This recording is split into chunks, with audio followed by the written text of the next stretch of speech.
Assalamualaikum warahmatullahi taala wabarakatuh.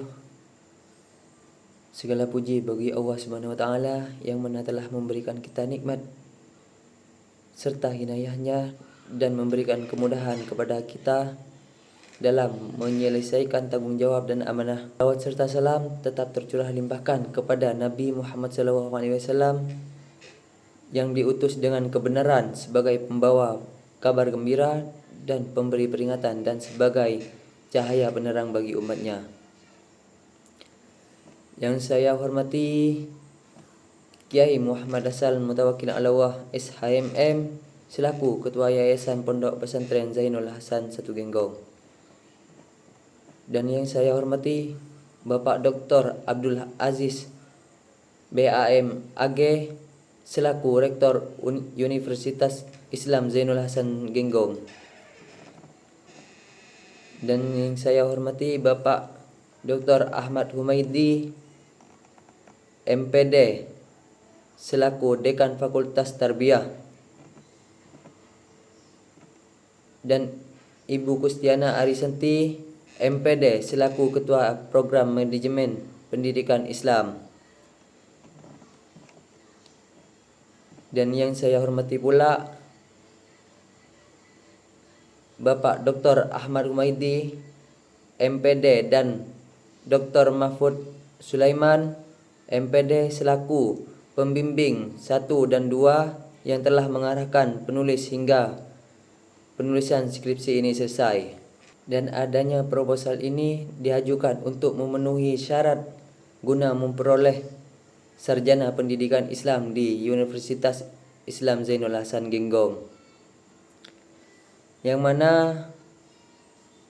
judul proposal skripsi ini yaitu peran pendidikan agama Islam dalam membentuk karakter disiplin siswa di MA Sabda Aryanada Besuki Situbondo. Yang bab pertama yaitu latar belakang dalam bentuk alur berpikir, yang isinya menjelaskan alasan kenapa penelitian tentang peran pendidikan agama Islam dalam membentuk karakter disiplin siswa itu penting.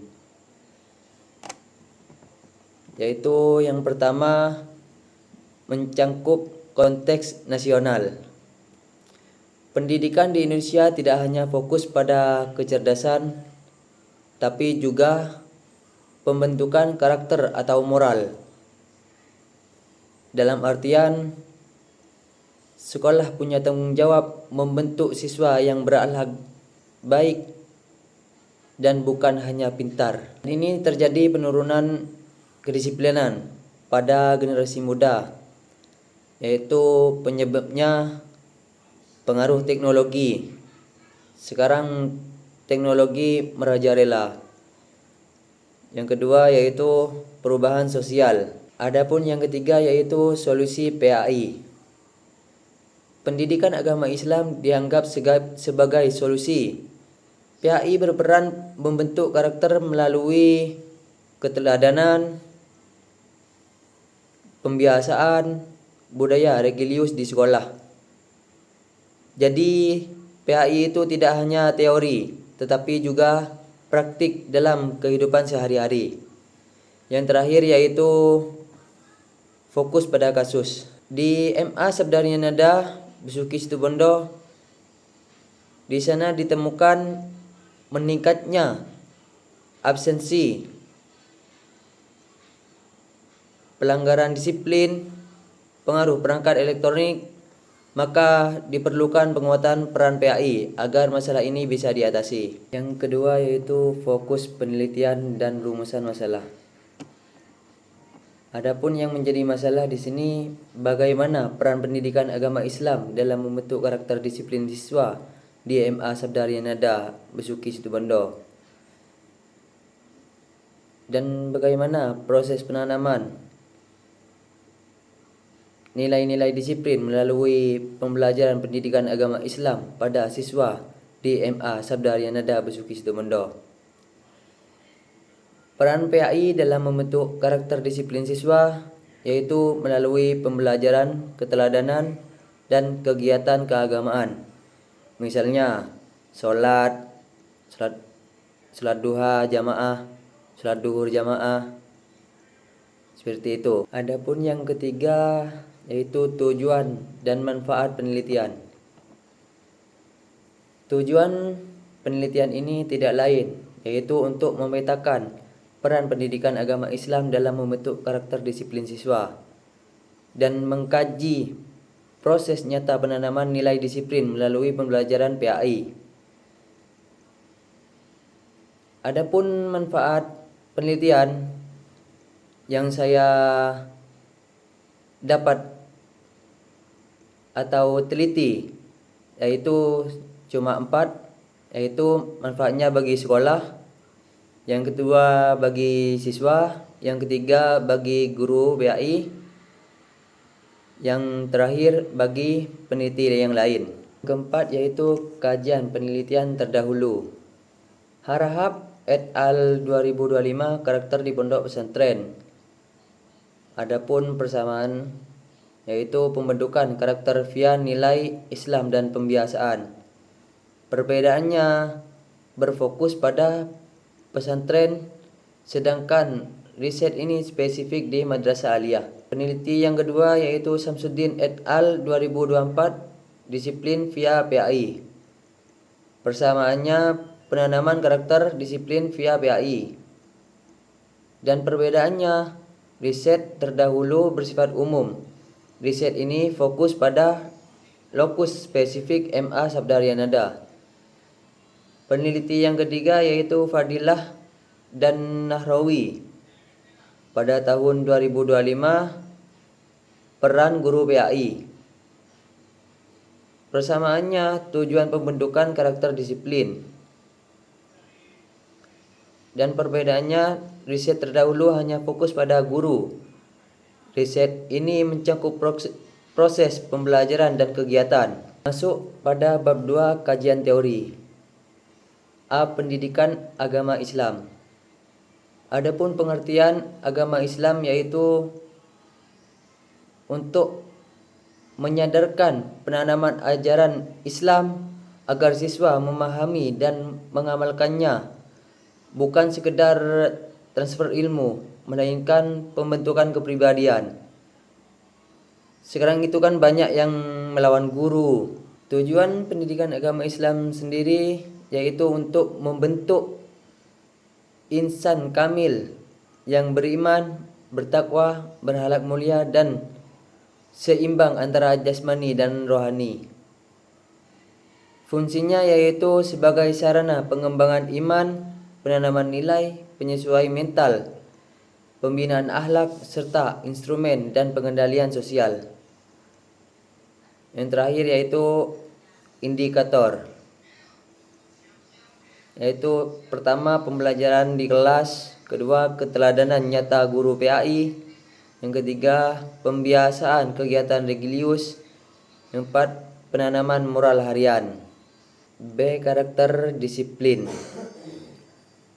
Karakter sama disiplin itu beda, yang mana karakter itu bersifat batin, nilai-nilai moral yang tertanam dalam diri dan diwujudkan dalam perilaku setiap hari, dibentuk melalui pendidikan, pengalaman, dan di lingkungan.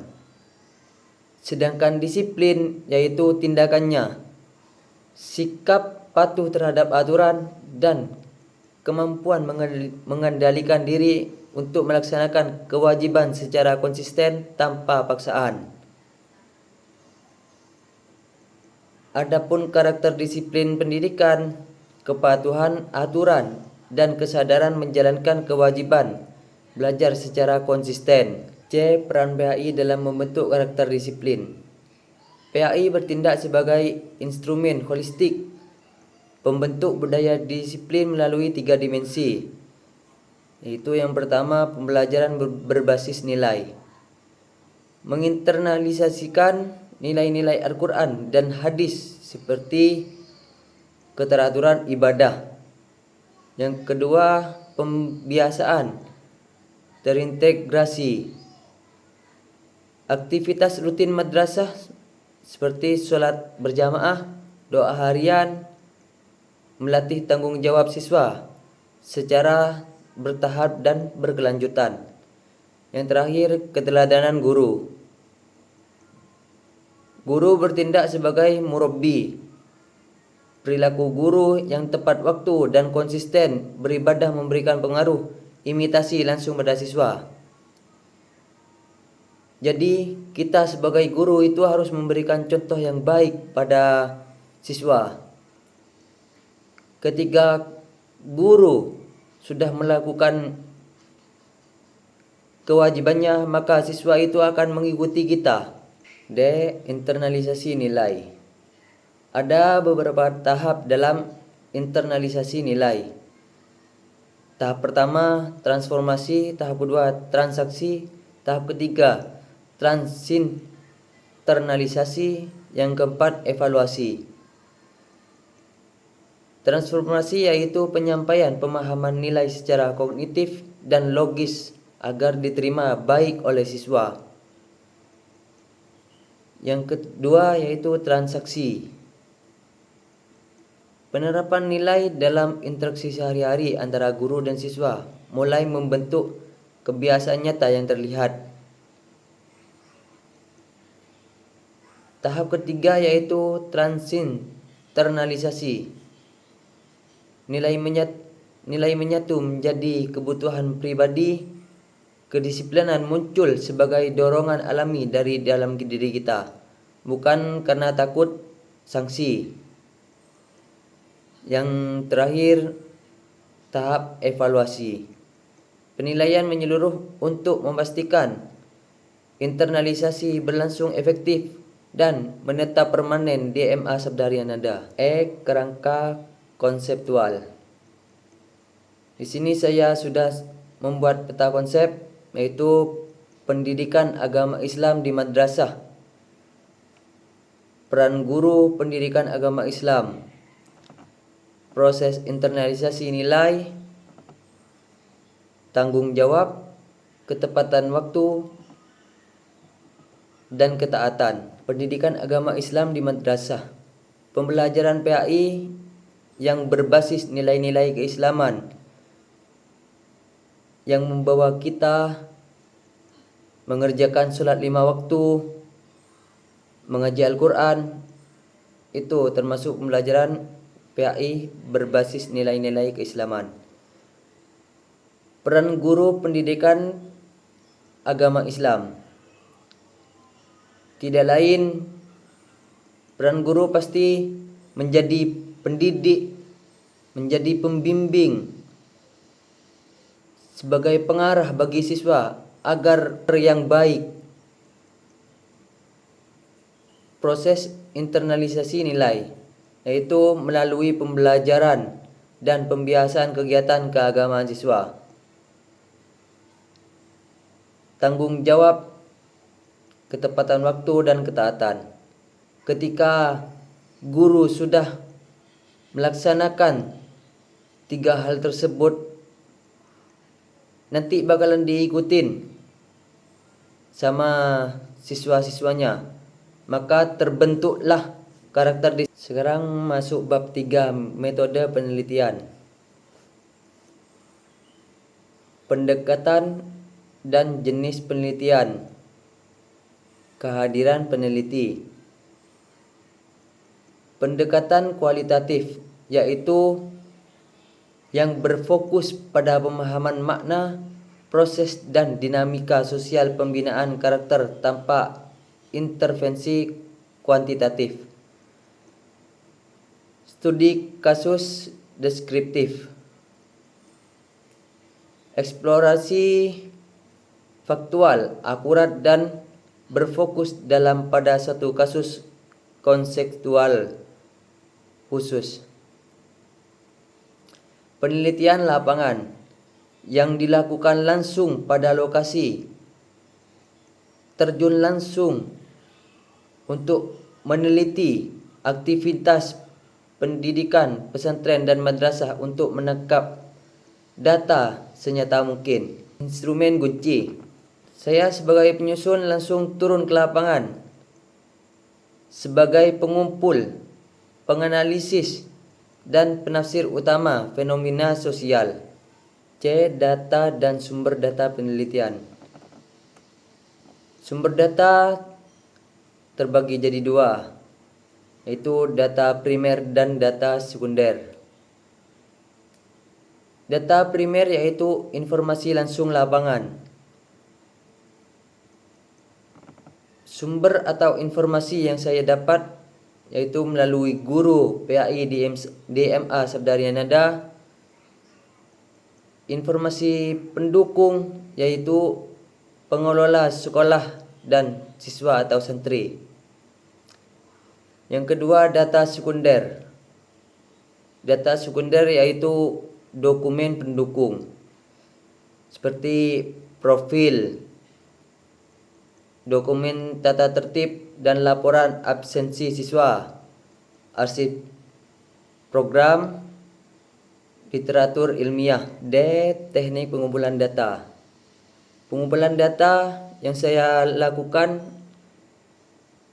dengan cara terpadu di lapangan untuk memastikan kedalaman dan triangulasi informasi melalui observasi partisipatif, dokumentasi, wawancara semi terstruktur. E. Teknik analisis data. Menggunakan model analisis kualitatif interaktif yang berlangsung terus-menerus selama dan setelah dari lapangan. Ada 3 teknik dalam menganalisis data. Yang pertama, reduksi data. Yang kedua, penyajian data. Yang ketiga, penarikan kesimpulan dan verifikasi. Reduksi data yaitu menyeleksi, penyederhanaan, dan pengelompokan data mentah, membuang data irrelevan dan memfokuskan murni pada peran PAI serta dinamika disiplin. Yang kedua yaitu penyajian data, menyusun data yang telah direduksi ke dalam bentuk deskripsi naratif yang sistematis.